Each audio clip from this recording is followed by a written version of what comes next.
Well, good afternoon, everyone. I hope you're doing all right.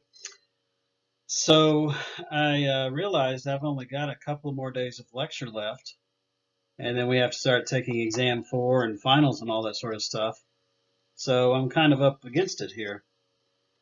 As a result of that, I've shortened the Cold War lecture, the 1950s, and the 1960s. I'm just trying to get as well, I'm not trying to cram it all in, but I am cutting some things out so that we'll have enough material for a fourth exam. And then, those of you who need to can or want to can take that optional final exam.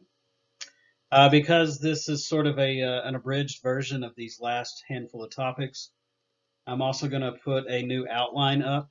It will be on in Blackboard under course info. It'll say something about shortened outlines or last few outlines.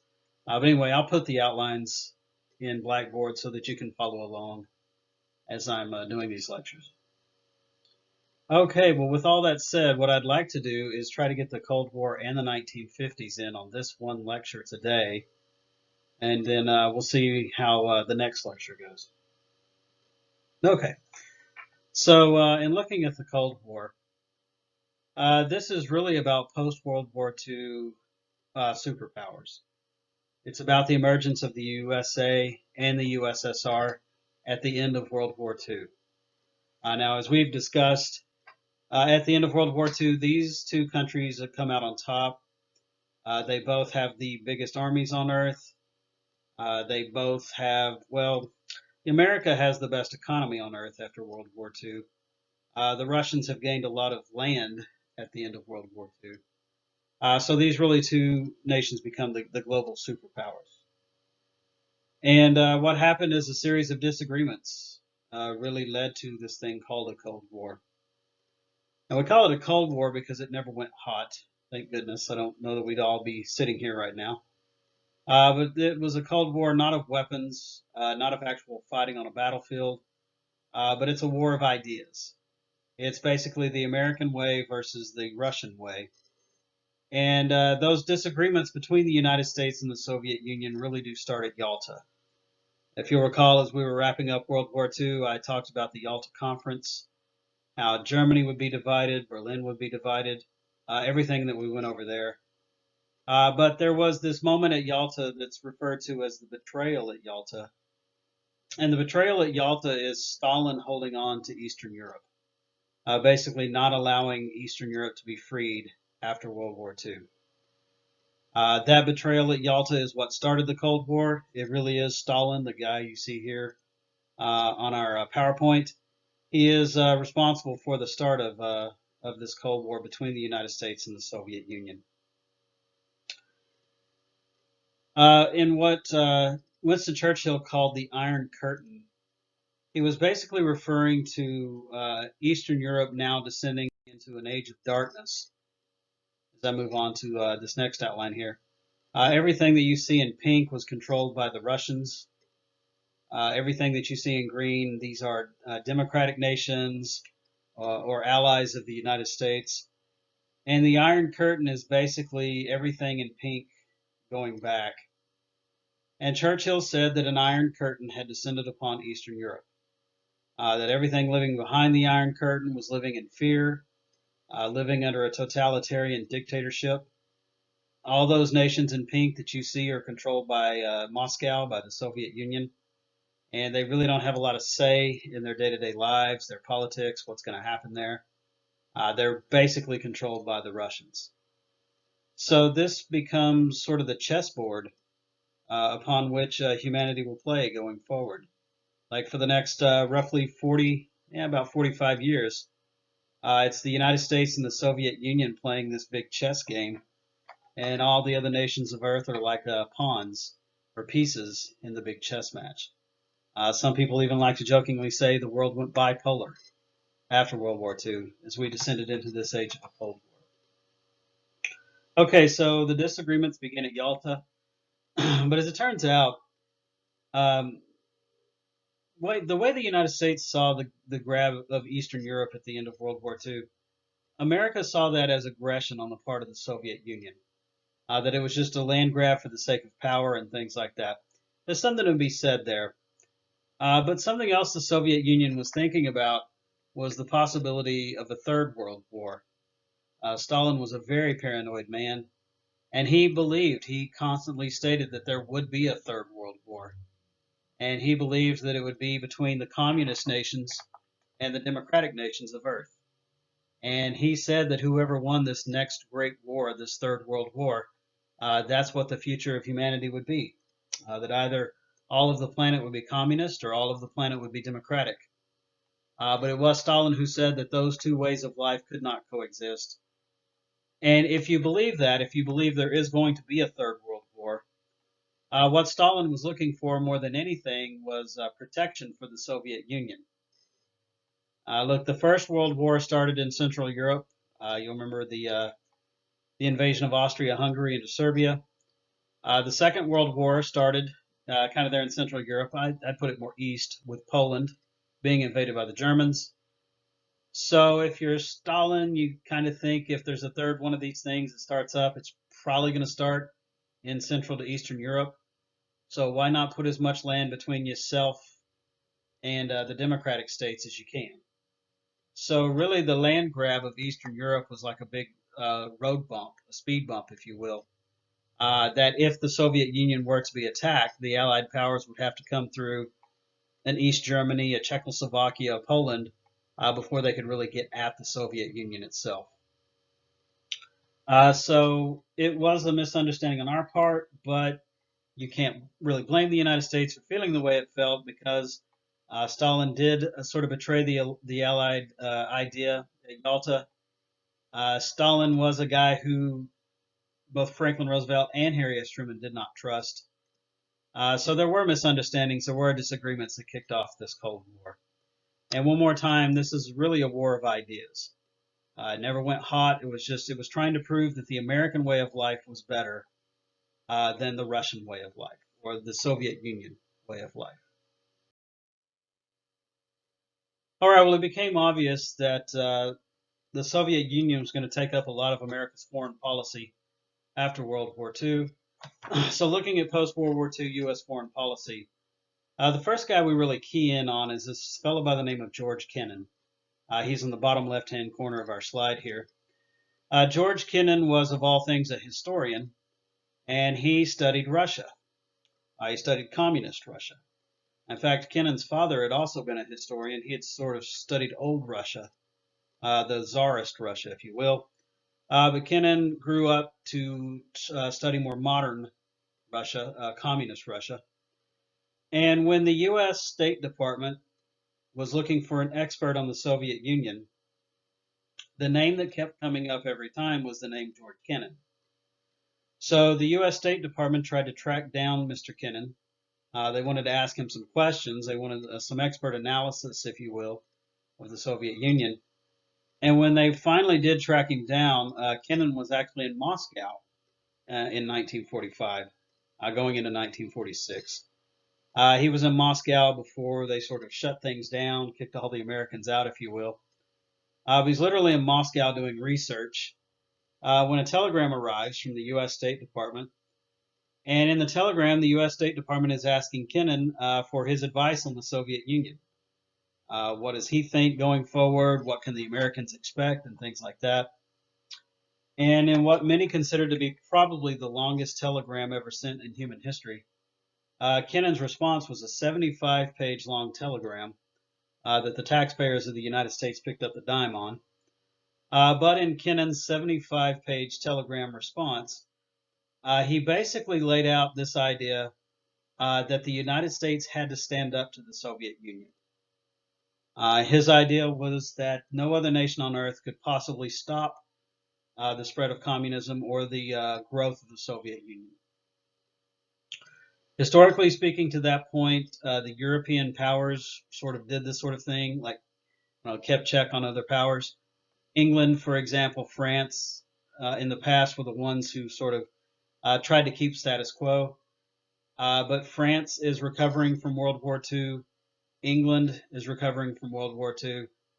They just don't have what it takes to stand up to the Soviet Union at that time.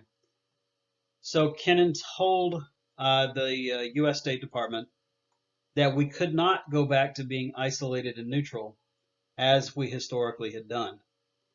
You'll remember that's the Monroe Doctrine. We talked about that earlier in the semester. That idea that the United States would stay out of European affairs. As long as Europe didn't mess with us, we wouldn't mess with them. Being isolated, being neutral was also there at the beginning of World War II, if you'll recall. So Kennan says the United States cannot go back to being isolated and neutral. We now have to be active. The United States has to be engaged because we're the only nation that can stand up to the spread of communism and the rise of the Soviet Union. And what Kennan argued was not an all-out invasion of the Soviet Union. He said that that never works. You can ask Napoleon how that worked when he invaded Russia. You can ask Hitler, well, he's dead now. You could ask Hitler how that worked, invading Russia there in World War II. And Kennan said that he did not suggest a full-out invasion of the Soviet Union, but rather that the United States should adopt what he called a policy of containment. You can see that on our outline there. And the policy of containment is the United States standing up to the Soviet Union and stopping the spread of communism around the world. That is to say that we're not going to let communism spread any further than it already was at that point. Now, it's in Eastern Europe. It's in, obviously, the Soviet Union itself. But the policy of containment is the United States saying that we will stop the spread of communism around the world. He said if you can just simply stop it from spreading, it will weaken. In fact, Kennan even went so far as to say that given time, the communist model would collapse in upon itself. That communism couldn't last forever. That at some point, economically speaking, it would collapse on its own. He was right about that, by the way. In the late 1980s, early 1990s, the Soviet Union did collapse, and it was an economic collapse that caused it. So Kennan's saying, rather than trigger World War III, just be patient, stand up to the Soviet Union, show that you mean it, that you stand strong, and just simply stop it from spreading around the world. Now, in coming up with that idea of a policy of containment, basically in that moment you have what's going to come down the line is the war in Korea, later the war in Vietnam, as that is the United States carrying out the policy of containment when we go to war in those countries. All right, well, by 1947, President Truman, the fellow in the middle of our pictures here, he believes that Kennan is right. President Truman really took the advice of Kennan to heart. In fact, George Kennan would go on to play a massive role in the U.S. State Department under President Harry S. Truman. And George Kennan's policy of containment was adopted by President Truman in what came to be known as the Truman Doctrine. The Truman Doctrine is the president endorsing the policy of containment. It's President Truman saying to the world that the United States will stop the spread of communism around the world. So the policy of containment and the Truman Doctrine, they really are the same thing.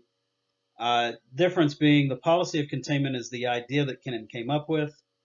The Truman Doctrine is the president making it the official stance of the United States from 1947 going forward. And again, with that, you have the war in Korea. You also have the war in Vietnam. That's why the United States fought those wars. It's because we were trying to stop the spread of communism into South Korea and then later into South Vietnam.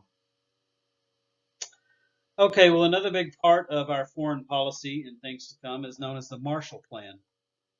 Now, the Marshall Plan is the idea of this fellow on our right, Mr. George Marshall. George Marshall was the highest-ranking military officer we had during World War II. He really wanted to go to Europe to lead the Allied assault. He wanted to be the guy who came up with D-Day and opened up the Western Front. But President Franklin Roosevelt trusted the advice of Marshall so much that President Roosevelt made Marshall stay in Washington, D.C., and help the president run the war from there in Washington, D.C. For real, Marshall could be what Eisenhower became. Eisenhower is remembered for D-Day, for defeating Hitler, for opening the Western Front. We haven't talked about it yet, but Eisenhower is going to be the next president of the United States after Truman. So Marshall could have been those things. He could have been the hero of World War II. He possibly could have gone on to be the next president of the United States. But he was loyal. He stayed in Washington, D.C. He helped the president conduct the war. And yeah, he's an absolute hero, is what George Marshall is. Well, as World War II comes to an end and the Cold War is emerging, George Marshall believed that the United States should really step up and try to stop the spread of communism from happening, not just with words, but with actions. So George Marshall came up with the plan that bears his name, the Marshall Plan. And if I go on to this map, what Marshall proposed was sending billions of dollars worth of aid to these various European countries to help them recover economically at the end of World War II. And here you can see the amount of Marshall Plan aid that goes to various European countries. The United Kingdom and France get a lot. Italy, West Germany, they get a pretty good amount as well. And truth be told, when the Marshall Plan was first unveiled, this offer was given to Eastern Europe as well. The United States told the Soviet Union, look, we'll give you money. We're willing to help Poland. These other countries rebuild. But the Soviet Union flat refused any aid from the United States. The Russians did not want American influence or American money in their zone of influence. So all the Marshall Aid money went to Western Europe. It went to these various nations that you can see here on the map, all the way down to Turkey. Even Iceland, way up there, got a little bit of dough. So the United States will spend billions upon billions of dollars to help revitalize Europe at the end of World War II. One thing I always like to point out about this, if you tried to do this in, say, 1937 America, somebody would have been hanged. There would have been riots in the streets. If our country would have sent billions upon billions of dollars to rebuild Western Europe. We were in the middle of the Depression, right? We're trying our own New Deal ideas. But here you are, it's 1947. The World War II is over with. We're making this stand against the spread of communism. And now the American people don't even bat an eye in sending billions of dollars worth of aid to Western Europe. Now, all this money did come with a catch. I don't care what you say. If there's that much money floating around, there's going to be strings attached to it. And one condition that these various European countries had to agree to was that they would allow the United States to build military bases in their countries. And that's why even today we have Air Force bases in Germany, Turkey, France, England, all across the European continent. So yes, we will help these countries rebuild and revitalize at the end of World War II, but in turn they will also allow us to put military assets within their nations. We won't just put like Air Force bases, we'll have Army bases in these European countries. Eventually we'll start putting nuclear silos to house nuclear weapons in these countries. And the whole point of that buildup in Western Europe was to make a stand against a possible Russian attack. If the Soviet Union started to eye Western Europe, I don't know, wanted to make a run at, say, Turkey or West Germany, the United States would have the military assets in Europe to counterattack any sort of a Russian push. But the Marshall Plan is a huge part of winning the Cold War. With the Marshall Plan, Western Europe does revitalize. Their economies do rebound, do recover. And if you just stop to think about it, like communism seeks chaos. Communism seeks revolution. And if Western Europe had not been rebuilt at the end of the war, that's what you would have had in many of those situations was economic chaos, instability. That would have made it that much easier for communist ideas to sort of filter into Western Europe. But because those nations do rebuild, their economies do recover, it doesn't allow for communism to sort of easily come into the West and seep into those nations. So it is a big part of stopping the spread of communism, the Marshall Plan. I'd also say this. It made the United States look like a good guy. The rest of the world looks at that and says, hey, America didn't have to do that. The Americans didn't have to pony up all that money to rebuild Europe after World War II. Also, if you look at Eastern Europe at the end of World War II, it's very dilapidated. It's run down. I mean, even in the 1960s, early 60s, President Kennedy traveled to Berlin, and just in seeing the Soviet sectors of Berlin, he was astounded. It looked like World War II had just ended in some of those parts of Berlin. So Eastern Europe would remain sort of dilapidated, run down. Meanwhile, Western Europe, they got high-rise buildings, nice cars, nice clothes, great economy.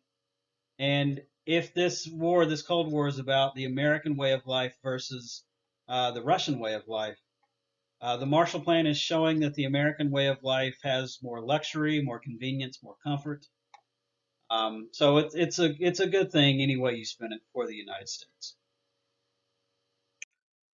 Okay, well, the Russians detonate an atomic bomb in 1949, and honestly, America believed that it would take the Russians decades to figure out how to create an atomic bomb.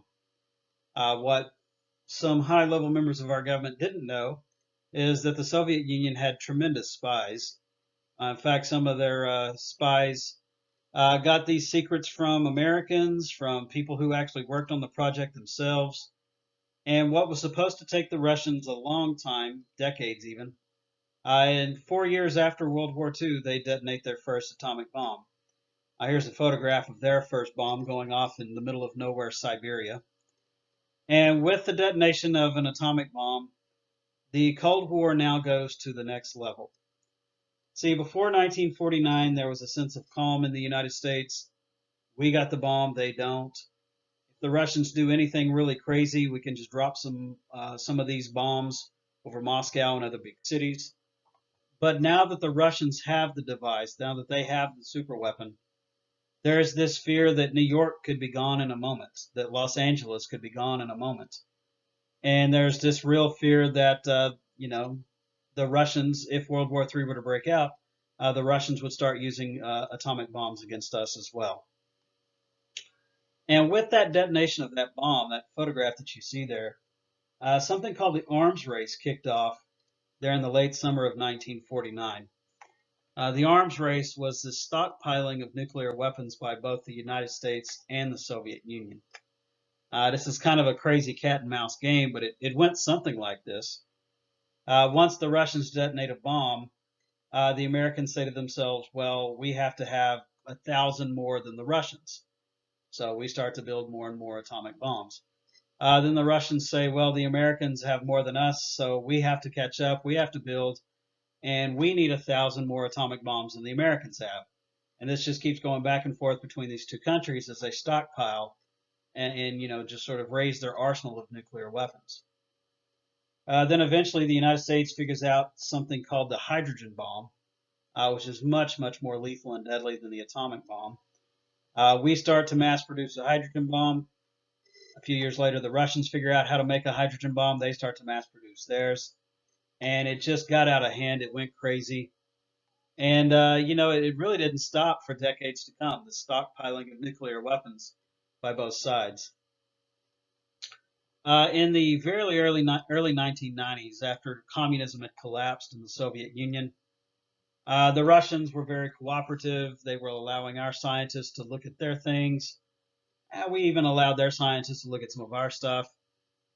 And American scientists, when they were sort of going over the former Soviet Union's nuclear arsenal, one thing they found was most of Russia's nuclear weapons never would have launched because of faulty wiring. That was kind of a fascinating thing to find out. But also, somebody with too much free time on their hands sat down and calculated, okay, the United States has X amount of nuclear weapons, Soviet Union has X amount of nuclear weapons, and once they tallied up the total tonnage and damage of just our two countries alone, they found that our two countries alone had enough destructive firepower to destroy life on this earth 7 times over. Not once, twice, 3 times, but 7 times over. That doesn't even include what the British, the Chinese, the French, and other nations had in their nuclear arsenals. Just between the United States and Russia, those two superpowers alone, they had enough destructive power to destroy life on this earth 7 times over. So this arms race did get out of hand. This stockpiling of nuclear weapons got out of control. But that's the craziness of the Cold War. And it really was a crazy time in human history. Okay, well, if there had been a World War III, and thank goodness there was not, to this point, anyways, right? But if there had been a World War III in this era, it would have started in Germany. Looking at Germany in the Cold War, Germany just became vital to both the United States and the Soviet Union. It became vital to both countries and their national security. Now, when Stalin looked at his empire, his map, if you will, of everything that he controlled, I'm sure it was impressive. I'm sure it made him smile. But there was one little speck within his empire that he did not control, and that was half of the city of Berlin. Now, you'll remember at the end of World War II at Yalta, not only was Germany to be divided into 4 zones of occupation, but the capital of Berlin was to be as well. There would be an American zone, a British zone, a French zone, and a Soviet Union zone as well. Well, Stalin only controlled the Soviet section of Berlin, and he didn't have any control over the other 3. If you look on this map that we have up here, you can see the smaller box down below. That's how Berlin was divided. You see an American, French, and British flag on the left-hand side of that smaller box, and then just the Russian zone is there to the right. So Stalin controls everything in that vast area of Eastern Europe except for half of the city of Berlin. Well, in the American or Allied sector of Berlin, uh, things were going well. They had a good economy. People were driving new cars. They had some high-rise buildings and things like that. Meanwhile, over in the Soviet sector, not so good. It's pretty dilapidated and run down. And so Stalin decided to sort of pressure the Allies into giving up their section of Berlin by instituting what he calls the Berlin Blockade. Now, the Berlin Blockade was this shutting down of all ground traffic in and out of the Allied sectors of Berlin. So if anything tried to drive into those areas, any tanks, um, any sort of road of things like a Jeep, if you will, if anything tried to get through there, the Russians would stop it and they would not let it go through. This Berlin blockade started in June of 1948. And we didn't know this at the time, but we did later find out that the Soviet Union was dead set serious on carrying out this blockade. Stalin, the leader of the Soviet Union, even went so far as to let those commanders on the ground there in Berlin, tank commanders, army commanders, he told those Russian military officers that if something tried to run the blockade, they were to shoot it on sight. They didn't have to radio for approval. They didn't have to, see if it was okay. Stalin told those guys on the ground directly that if anything tried to run that blockade, they were to destroy it and shoot it on sight. So that means if the Allies tried to get into their section of Berlin, shots will be fired. It holds the possibility of starting World War III. So the Russians are serious about this. They're trying to choke off that section of Berlin. The idea is if they choke it off, the Allies will just give it up. They'll hand it over to the Soviet Union rather than let people starve. But President Truman has at this point already stated that there is a Truman Doctrine, that we're trying to stop the spread of communism around the world. And at least in Europe anyway, he was serious about that. We'll talk about Asia here in just a little bit. But in order to overcome the blockade, the United States is going to come up with this Berlin airlift. We knew that we couldn't get anything through on the ground, so we decided to lift it in the air. And you can see there at the bottom of our slide, we've got those aircraft all loaded up, all there on the runway being loaded up with a lot of cargo. And the Berlin airlift is flying everything into Berlin that city would need to keep it alive. And just imagine everything that a city needs. Fuel, food, all that sort of stuff. And the U.S. and its allies, for about a solid year, flew nonstop round-the-clock missions into West Berlin in an effort to keep that city alive. The Berlin airlift would go all the way through to May of 1949. and keep the city alive, keep it from succumbing to hunger and things like that. So this really is the first showdown of the Cold War. This is the first sort of eye to eye, let's see who blinks first moment between the United States and the Soviet Union, is this fight over that section of Berlin. Well, it was the Russians who blinked first. In 1949, May of 1949, Stalin realized that the blockade was not working. He also realized that the Allies were committed to keeping their section of Berlin free. Also, Stalin realized that from a PR, sort of a public relations standpoint, this made the Russians look really bad. It made them really look like dictators. So in May of 1949, Stalin calls off the blockade. He lifts the Berlin blockade.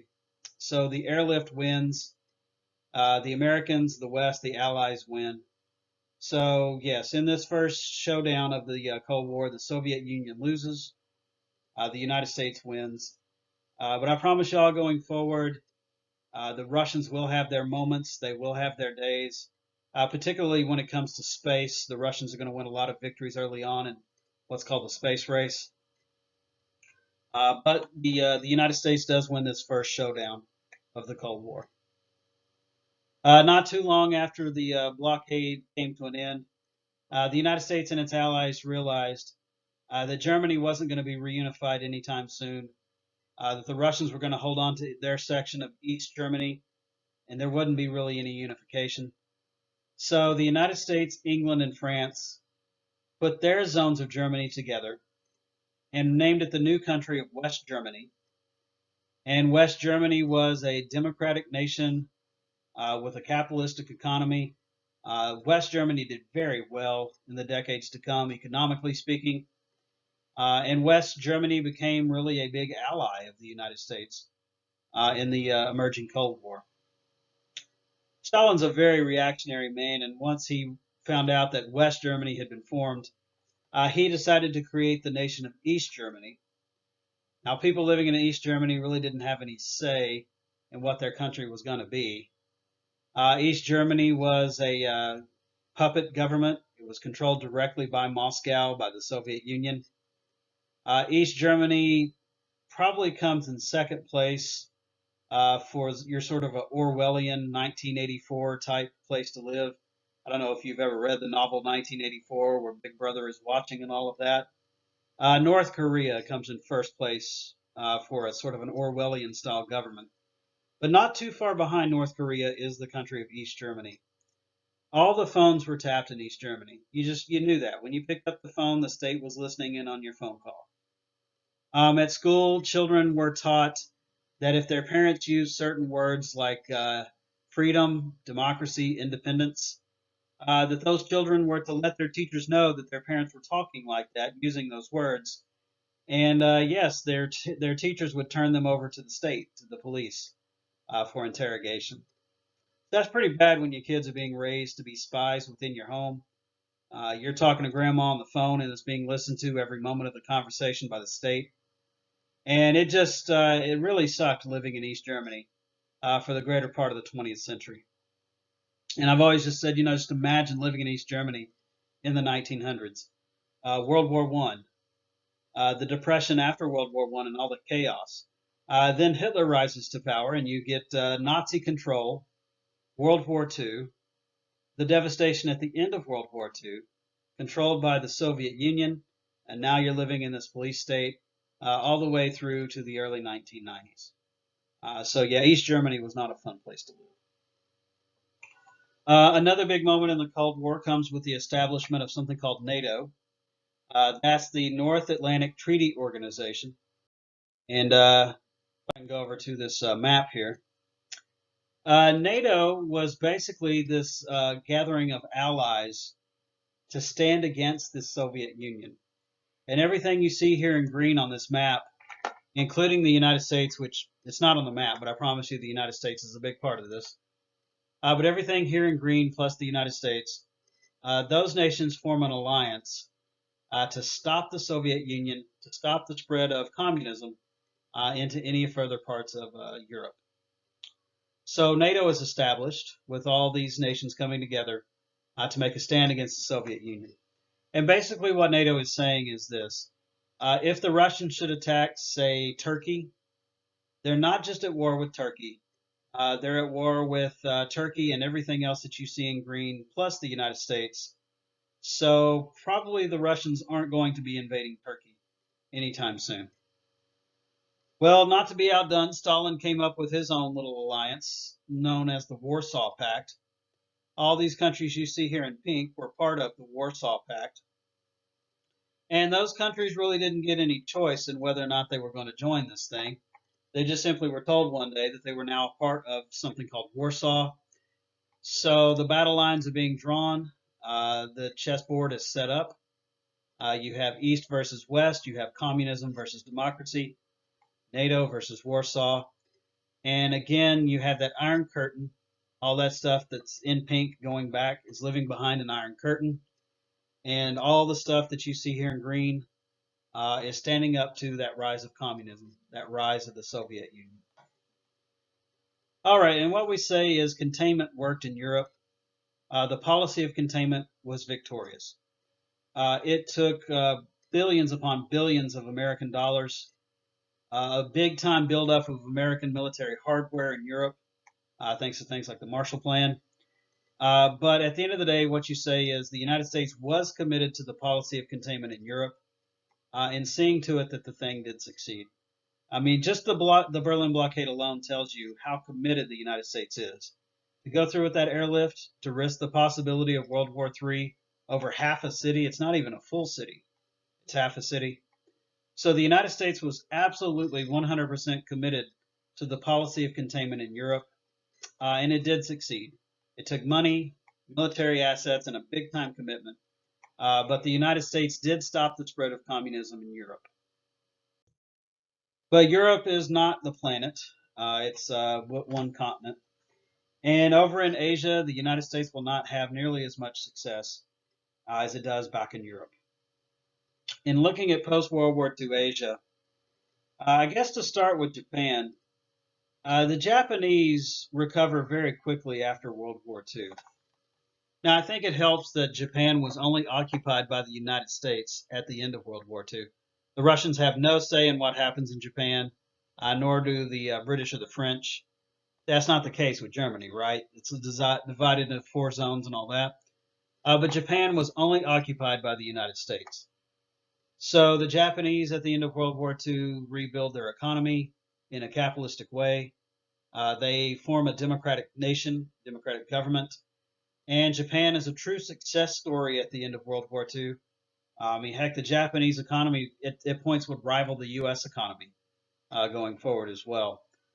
So Japan really does become a major success story after World War II. And Japan becomes America's greatest ally in Asia.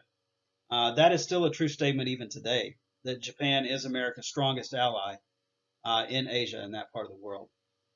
And you know, this is kind of the craziness of the Cold War. I don't know if you're catching this or not, but like in World War II, our enemies were the Japanese and the Germans, and our allies were the Russians and the Chinese. But now that the war is over with, our friends are Japan and at least Western Germany, and our enemies are now the Russians and, yes, getting on to the next point, the Chinese. The Cold War is crazy. Our former friends are now our enemies. Our former enemies are now our friends, our allies going forward. All right, so in looking at post-World War II China, this is a tough one. And it was really tough to watch it unfold from a U.S. perspective. But China, and here's this big map of Asia, what it looks like there. China's there in the middle, that massive country. Japan's over to the right of China in yellow. But China was actually in a civil war. There was already fighting in China before World War II itself broke out. And the fight in China comes down to these 2 individuals, these 2 men. We have this gentleman by the name of Chiang Kai-shek. He's the guy on the left. And Chiang is America's man in China. Before World War II broke out, Chiang Kai-shek was elected to be the democratic leader of China, freely elected by the people. So he sort of represents democracy, capitalism, things like that. But there was another movement rising in China, and that's represented by this fellow on the right named Mao, Mao Zedong for the full name. And Mao is a communist, and Mao is leading a people's uprising against the government represented by Chiang. So what's happening in China is a civil war between democracy and capitalism. It's kind of like the Cold War itself playing out within China. Chiang is America's guy, and Mao is Russia's guy, as it plays out there in China. Well, Chiang did have weapons. He had money. The United States gave him a lot of support in terms of money and weapons. But it turns out that Chiang Kai-shek was a bit of a dictator. He was not a very nice man, and that's putting it mildly. In fact, he was a bit of a dictator. And Chiang had very brutally controlled the people of China. So much so that a good portion of the Chinese people supported Mao in this communist uprising that was represented by Mao. Mao was leading a people's revolution, the Chinese communist communist takeover, if you will, there in China. The way I've always presented it is Chiang may have had the weapons and the money, but Mao had the people. And I'm sorry, the will of the people wins 10 times out of 10. It may take a little time for that to happen, but eventually the will of the people does emerge. Really, all the United States could do was hope that diplomacy would work in China. We tried to get these two guys to sit down and come up with some ideas on how to solve their problems. We even talked about there being sort of a northern China that could be controlled by the communists, and a southern China that could be controlled by Chiang and the democratic powers.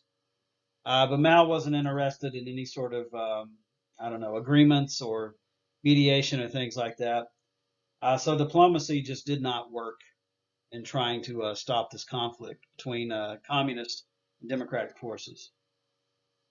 Really, the only thing the United States could do was possibly send in ground forces, send in the U.S. military. But like at that point, World War II has just ended. It would have been a very hard ask of the American people to get involved in a fight in China. Also, it would have been very hard to send American forces over there to back up a dictatorship, to back up a guy like Chiang. It sucks, but at the end of the day, the United States just crossed its fingers and hoped that diplomacy would work. But in the end, it did not.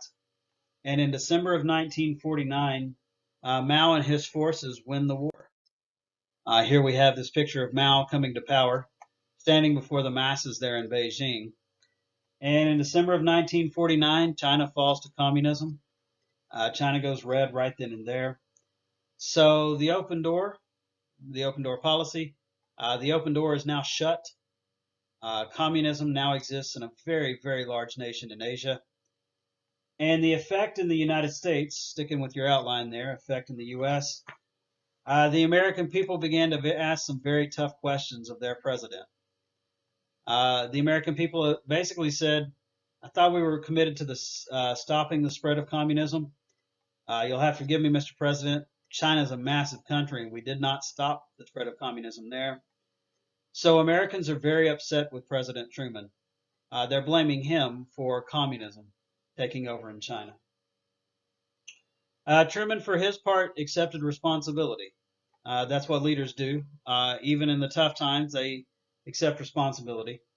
Truman is the president, by the way, who we have the famous quote, "The buck stops here."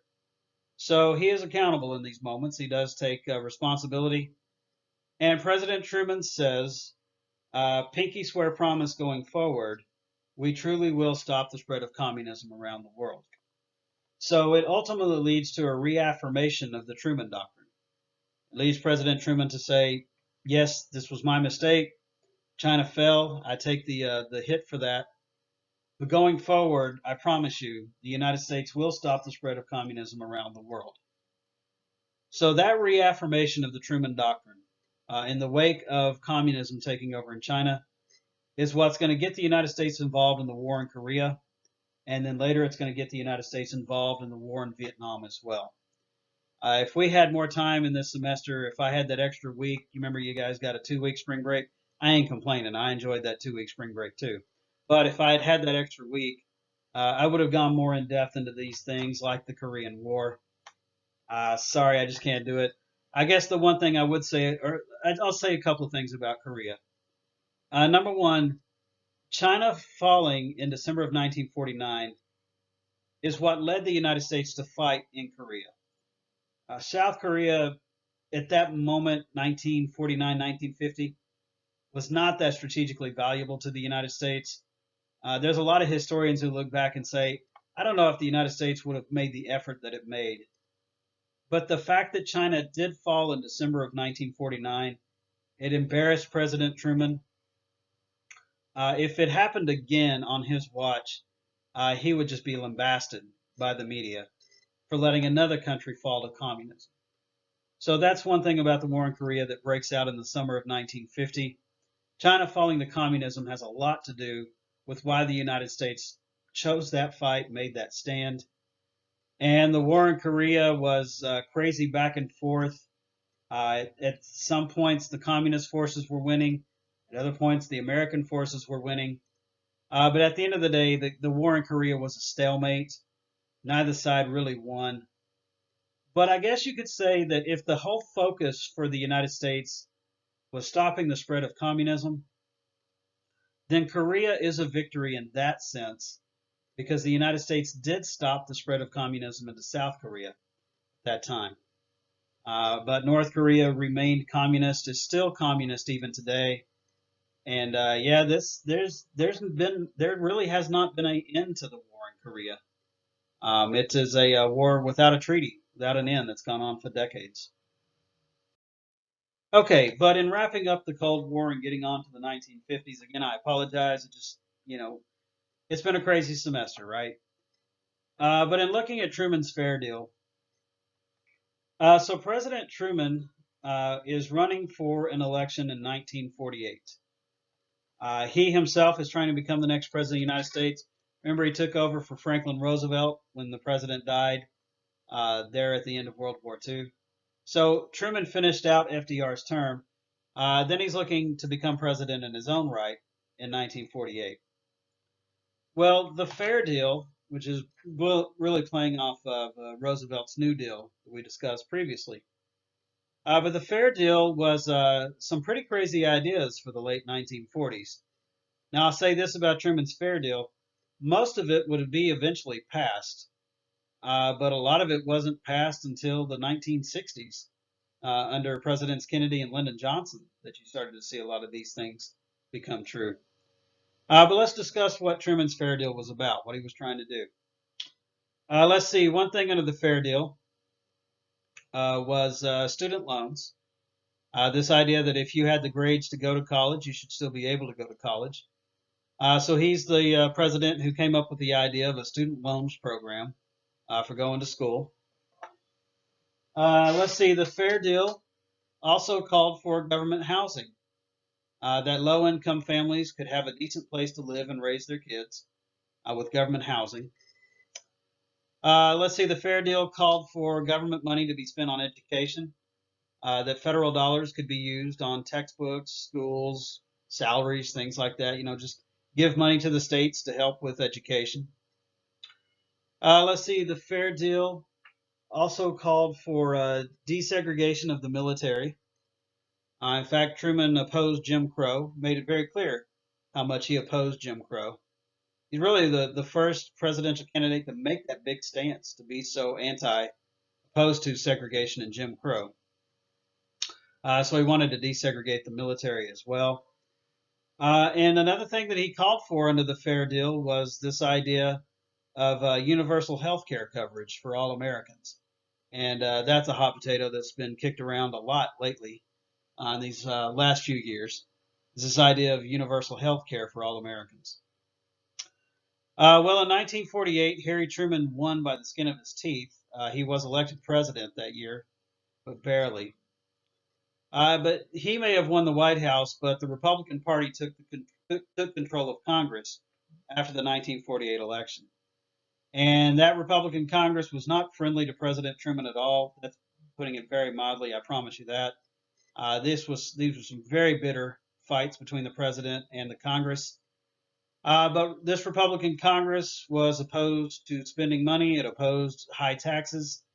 and it basically did not cooperate with President Truman. And none of those things that he called for would come to be, at least not in the late 1940s and the early 1950s. So the Congress would not pass those things. Now, when it came to desegregating the military, President Truman didn't need Congress's permission for that. So he did go ahead and desegregate the military. But other than that, he did not pass those fair deal measures. But what we say is those ideas that he put out there, they're eventually going to pass. Well, not so much the universal health care coverage, but those other things that he called for would eventually pass. They would eventually come to be. Well, after a bitter 4-year fight with that Republican-controlled Congress, in 1952, President Truman chose not to run for president again. Right before that 1952 campaign, a 22nd Amendment was added to the Constitution. You know I like my amendments. I haven't lied to you so far. And the 22nd Amendment limits presidential terms to 2 limits. Now, if you can just figure out the number 2 is used in this and 2 terms for presidents, I don't know. I'm trying to help you out as best I can. But with the 22nd Amendment, presidents can only be elected to and serve 2 terms as president of the United States. That was because of FDR winning 4. These Republicans in Congress said we don't want to see that ever again. So the 22nd Amendment does limit presidential terms to 2. Truman, by the way, was the last man who could have run for as many times as he pleased. He was grandfathered in. Doesn't matter though. He chose not to run in 1952. And in 1952, Dwight Eisenhower, this guy sort of at the bottom of our slide here, he chose to run for president that year. Now, Eisenhower is the architect of D-Day. He's the guy who led Allied forces in the fight in Europe. So he's a hero. He's famous at this point. His nickname was Ike. And really the only question when Eisenhower decided he would run for president is which party would he represent? There was part of him that wanted to run as a Democratic candidate, but there was also a part of him that believed in Republican ideals as well. But at the end of the day, Ike chose to run as a Republican for the presidency. In the 1952 campaign, there was these "I like Ike" buttons that people wore all across the country. And I don't care who was running in 1952 for the Democratic Party, Ike was going to win in 1952. Eisenhower represented World War II victory. There really was a feeling that he could stand up to the Soviet Union. You know, that, I don't know, he'd worked with the Russians during World War II. This is the guy who defeated Hitler. Yeah, he can stand up to the Soviet Union as well. So there really was this a massive amount of trust and faith that was put into Eisenhower, that he could lead the country through this Cold War and stand up to the Soviet Union. All right, so in looking at the 1950s, this is a tremendous decade of economic growth for the United States. It was, to that point, the greatest economic decade the country had ever gone through. You'll recall the 20s was a great economic decade. The 1950s was even better than the 20s had been. And to this point, the only decade with more economic prosperity has been the 1990s in American history. But let's focus on the 1950s, and again, we're kind of running out of time. President Eisenhower, the guy there on the bottom left, he was extremely friendly to business. Every one of his advisors, Secretary of all that stuff, Secretary of the Treasury, Secretary of State, every advisor that worked for Eisenhower, all of them were millionaires. All of them were former businessmen. So the advice they gave the president was from a business perspective. And under Eisenhower, the government did everything it could to help grow the economy, to help business succeed. So yeah, his administration is extremely friendly to business. Well, Eisenhower labeled himself a dynamic conservatist, or a dynamic conservative, I'm sorry, and he branded his type of politics dynamic conservatism. It's kind of a strange thing, but what dynamic conservatism means is, and these are Eisenhower's words, not mine, but Eisenhower said that when it came to law and order and the Constitution and the economy, he was very conservative. So he's conservative about those things, the economy, the Constitution, and law and order. But he said he was also a compassionate man who was liberal when it came to helping people in their everyday lives. I've always tried to call it a case of trying to have your cake and eat it too. He's kind of playing to both sides, trying to make everyone happy. But this is a president who is, on the one hand, conservative when it comes to certain aspects, but is also willing to spend money, be liberal, and help people live their everyday lives. And it's really a case of if you're trying to make everybody happy, you end up making no one happy. But let's look at examples of Eisenhower's dynamic conservatism. Now, the Tidewater oil lands is going to be the example I give you for his conservatism. And the Federal Highway Act of 1956 is his sort of liberal philosophies and ideas. But real quick with the Tidewater oil lands, this is land that's right in the Gulf of Mexico. The Tidewater is sort of like, it's out in the ocean. It's just underneath the ocean floor. It's a little bit out from the coast of the United States. And that land is actually owned by the federal government, not the states. There was oil discovered in the Gulf of Mexico, and we really wanted to get out there and drill for that oil. In fact, the oil was discovered when Truman was president of the United States. But Truman had this crazy idea that there could be an environmental impact, that if that oil escaped, it could go gushing off into the Gulf of Mexico and could kill wildlife. So Truman always said no, we weren't going to drill in the tidewaters for fear of what it could do to the environment. But now here's Eisenhower. He's friendly to business. He wants to help grow the economy. So President Eisenhower opened up the Tidewater oil lands to drilling. And we've been drilling in the Gulf of Mexico ever since. By the way, I'm not judging in any way, but it did grow the economy. It did create jobs, and it did help drive down oil prices as well. So with the Tidewater oil lands, the government could have made billions of dollars off this. But Eisenhower saw to it that these oil companies were charged very small fees. He really just wanted them to get out there, drill away, make profit, help the economy grow. So this is an example of his being very friendly to business, being conservative when it comes to the economy. But with the Federal Highway Act of 1956, what President Eisenhower wanted to do was build a series of highways to connect the various sections of the United States. And you can see down here on the bottom right of our slide, this is ultimately what they'll look like once they get built. But with this Federal Highway Act of 1956, what Eisenhower really wanted was what he saw in Germany at the end of World War II, which was the Autobahn. Eisenhower was fascinated by the German highway system. Hitler had built that highway system to help Germany fight the war so that the German military could get tanks and assets from one side of Germany to the other very fast. Eisenhower thought that was brilliant, and he wanted to bring that to the United States. And really, more than anything, the Highway Act was about building these major highways to move military assets back and forth. Well, when it was first proposed, the Republican-controlled Congress said, no, this is going to cost too much money. We're not going to do this. It's fiscally irresponsible. So Eisenhower at first lost his fight for the Federal Highway Act because it was going to be too much money. But he didn't give up. He continued to fight with Congress. And basically, the way Eisenhower got the Highway Act passed was he made it about winning the Cold War.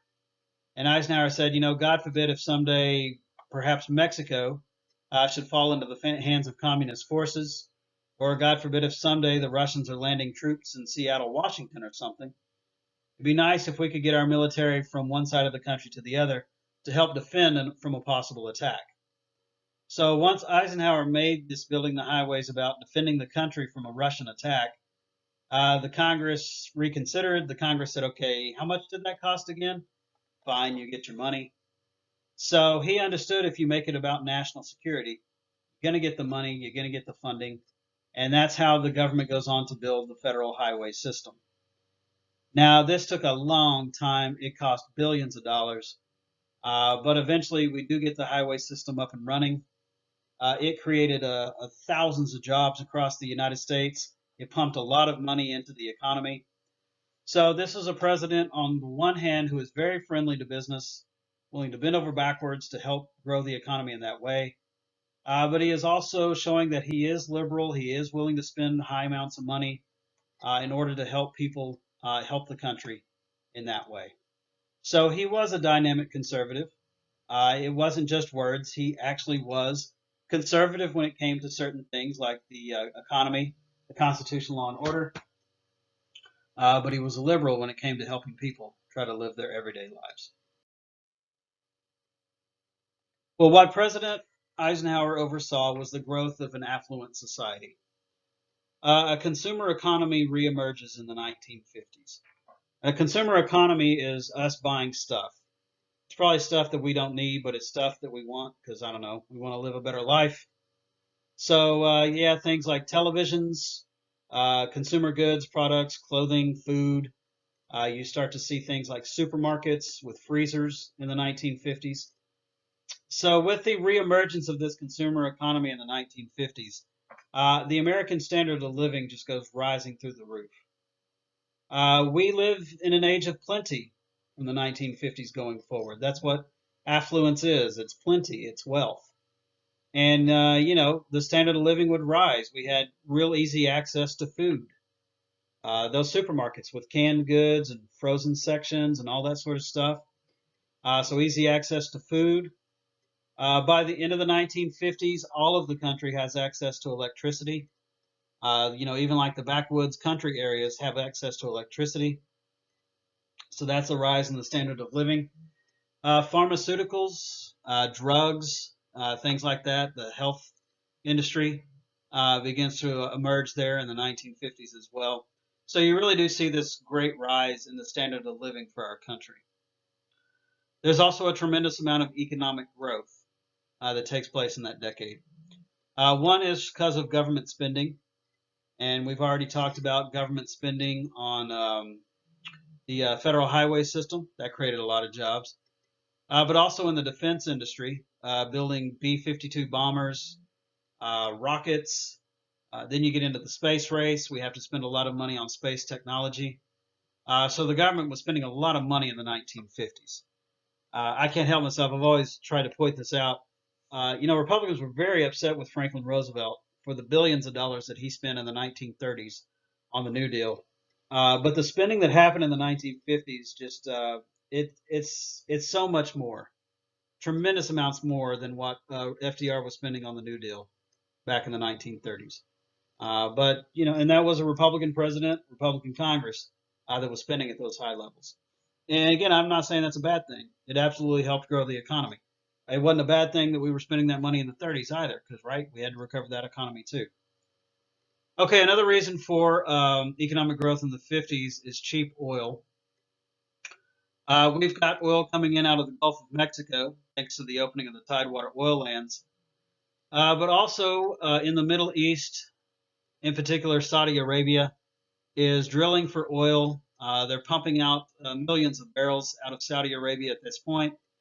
So that kept oil prices low. That meant that transportation costs were low. And if transportation costs are low, you go buy products at a cheaper price. Because things are cheaper, you buy more than you normally would. So cheap oil also contributes to the economic growth of the 50s. And last not least is electrification.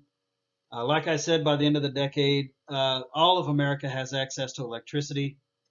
With electrification, people want to buy televisions. They want to buy, and it is crazy, but like a calculator. These people got robbed the amount of money they paid for calculators in the 1950s. It was almost like buying a personal computer today. But the idea was, hey, this will help Johnny with his math. Okay, it costs a lot of money, but it'll help. Something as simple as like a razor, an electric razor. I know that sounds silly, but like every dad in America had to have an electric razor in the 1950s. So things that are powered by electricity, these new gadgets and gizmos that hit in the 50s, people are buying that stuff. That's helping to contribute to the economic growth of the time. What you also start to see in the 1950s is the rise of suburbia. We have Levittown, New York down there on the bottom of our slide on the left.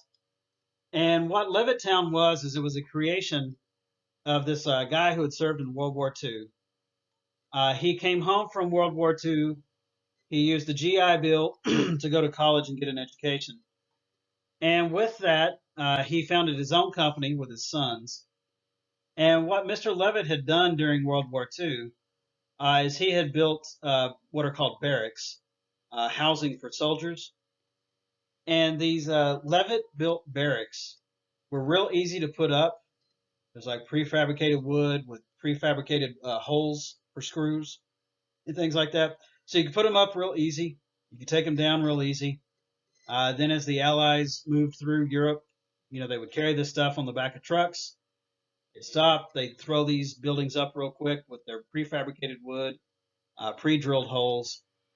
So Levitt had used that sort of building philosophy in World War II, and he takes that same philosophy to building homes in 1950s upper state New York in Levittown.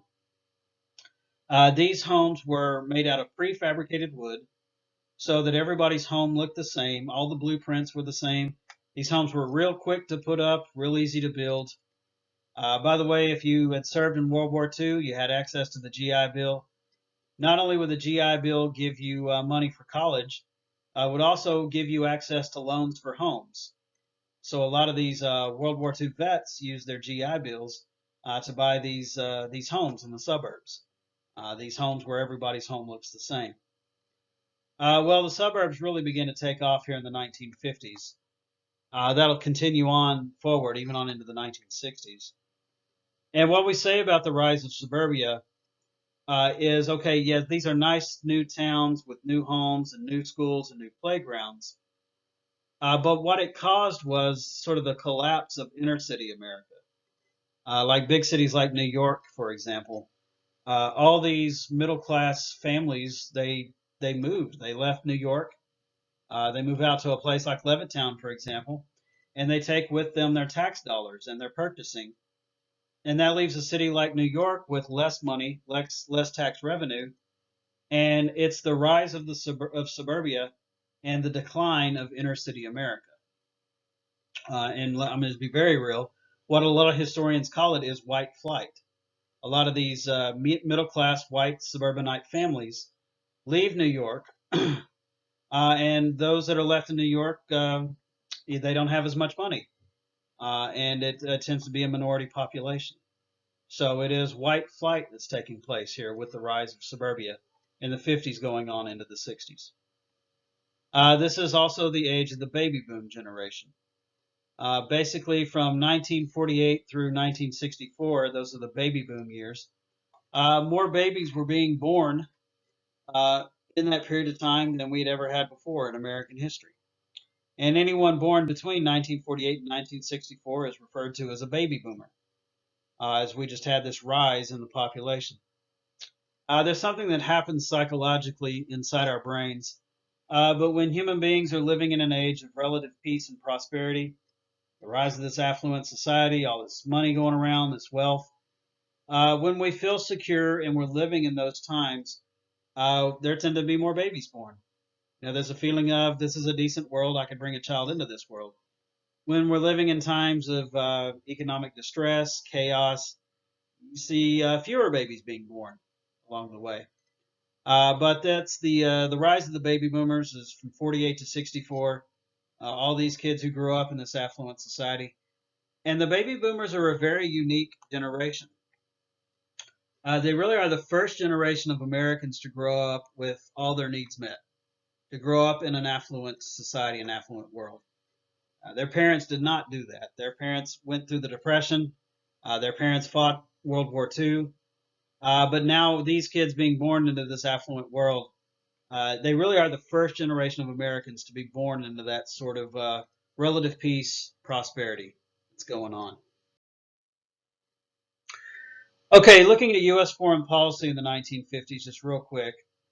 There's a fellow by the name of John Foster Dulles, the very nice-looking man there on the bottom left of our slide. He was Eisenhower's Secretary of State. And John Foster Dulles came up with this concept called the New Look foreign policy. You can see there the quote, the ability to get to the verge He's talking about a nuclear war, actually. The ability to get to the verge without getting into the war is the necessary art. If you're scared to go to the brink, you are lost. That kind of gives you an idea of where he's coming from in his reactions towards the Soviet Union. New Look foreign policy was about being tough, about standing strong against the Soviet Union. It was about not just stopping the spread of communism, but trying to hurt communism where it existed as well, by using propaganda, I don't know, attacks on the Soviet way of life and things like that. So Dulles and New Look foreign policy, it was big on talk, it was big on being tough, and sort of backing the Soviet Union into a corner with words, with propaganda and things like that. In the 1950s, under the New Look, we also enter into the age of MAD. This is the greatest, probably the greatest acronym in human history. But this MAD stands for Mutually Assured Destruction. And what this means is the United States saying to the Soviet Union, if you should attack something that we care about, like something in Europe, like, I don't know, West Germany, for example, our response won't be like to send tanks after your tanks or to fight you with aircraft. The United States basically told the Soviet Union under MAD that our response against the Russians would be to launch every nuclear weapon we have against them and try to wipe them off the face of the earth. When told this, the Russians they responded by saying, actually, we feel the same way as well. And if you Americans should ever attack something that we care about, our response will be to launch all of our nuclear weapons against you as well. So it was mutual. It was an understanding between the two countries. It was mutually assured, and it would have absolutely led to the destruction of planet Earth. So we enter into that age of MAD, of using nuclear weapons in foreign policy debates, fights, arguments. Always that fear of a nuclear war hanging there in the background. All right, well, by 1955, Joseph Stalin has passed away. He was paranoid. He was talking about World War III. And like a breath of fresh air, the Russians come in with a new leader by the name of Nikita Khrushchev, the guy you see down there on the bottom right. Nikita Khrushchev in the 1950s, anyway, wasn't talking about World War III. He wasn't talking about destruction. He was actually talking about coexistence. And in 1955, Nikita Khrushchev made an offer to meet with President Eisenhower in Geneva, Austria, in what would be known as the Geneva Summit of 1955. Now, this meeting between the two leaders, and Eisenhower did agree he would meet Nikita Khrushchev at Geneva in 1955. This was like a feel-good moment in the middle of an otherwise very lousy Cold War. You know, nothing was agreed to at Geneva. Eisenhower didn't agree to anything, nor did Khrushchev. But they just met, they talked, they laughed with each other, they got along splendidly well. In fact, Geneva was the first time that the United States and the Soviet Union had sat down and talked since Potsdam at the end of World War II. It had been 10 years since our two countries had met. So Geneva was just proof that our countries could coexist, that we didn't have to talk so tough, we didn't have to talk about mutually assured destruction. I've always put it this way, the Geneva Summit was a feel-good moment in the middle of another very lousy Cold War, or in the middle of a lousy Cold War. You know, later when the Cold War got really bad, I'm thinking about the Cuban Missile Crisis specifically. You know, in later moments of chaos and crisis and in fear, you know, people would say, "Hey, we need to get back to that spirit of Geneva. We need to get back to that feeling that we had in 1955 that we can coexist." So, for better or worse, Geneva was just proof that we don't have to blow each other off the face of the earth. Geneva was proof that we could coexist with the Soviet Union if we chose to, instead of talking so bold, so brash as New Look foreign policy was proposing. Okay, now looking at the civil rights struggle in the 1950s, Brown v. Board of Education is a huge moment. It's an amazing story, and unfortunately, I'm just going to cut right to the essence of what Brown v. Board is calling for. But Brown v. Board of Education is this Supreme Court case that comes out of Topeka, Kansas. In the city of Topeka, there's this young girl by the last name Brown. She was not allowed to go to a school that was real close to her home because it was an all whites only school. Instead, she was made to go to a school on the other side of town, which was a quote colored school. Her parents lawyered up. Her parents sued the Topeka, Kansas Board of Education. And again, it's an amazing story with a lot of great different things. But to get to the point, the NAACP is going to pick up this case through this gentleman named Thurgood Marshall. And I'm going to go to this collage that I've made and ask you to rely on your outline. But looking in the top left-hand corner there, Thurgood Marshall is the gentleman who you see in the top left corner in the middle. He's also on the bottom of that picture on the left, the gentleman wearing glasses. But Thurgood Marshall and the NAACP will pick up this case. They will represent the Browns. And great story, unfortunately made short. The Supreme Court will side with the Browns and the NAACP. And the Supreme Court and Brown v. Board of Education will say that segregation is illegal in public schools. That is to say, you can't have whites-only schools and, quote, coloreds-only schools. So this decision in 1954 is a huge blow to Jim Crow. It's a huge blow to segregation. And with Brown v. Board of Education, you start to see the dismantling of segregation, the dismantling of Jim Crow. This is a big side note, but you guys might remember Plessy v. Ferguson we talked about previously in the semester. And Plessy v. Ferguson was a case about train cars in New Orleans, but it allowed for segregation everywhere, not just train cars in New Orleans. Well, this case specifically says you can't segregate schools, but in saying that, it's basically saying you can't segregate, period. Schools, restrooms, facilities, and going forward with this big decision shows that at least a third of the government, the Supreme Court, is against segregation and is for the dismantling of Jim Crow.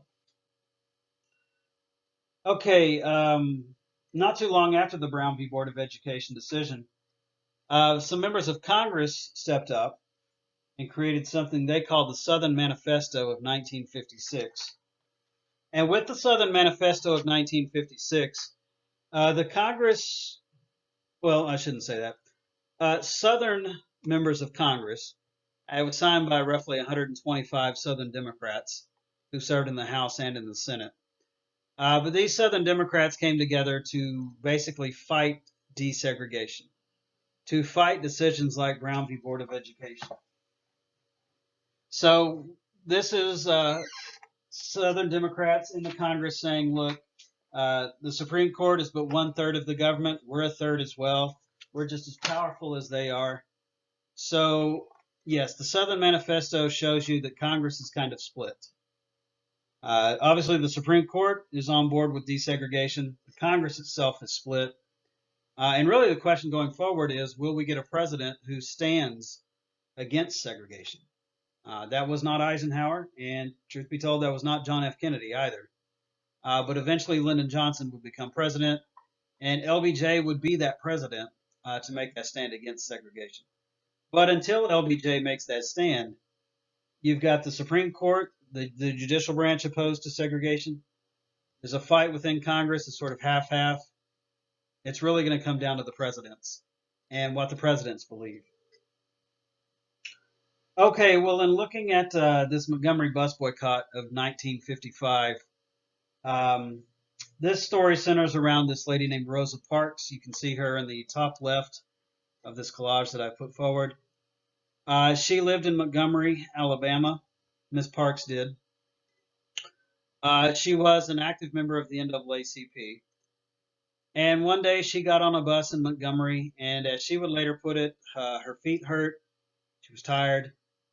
And the law in Montgomery was African Americans were to sit in the back of the bus while white customers sat in the front.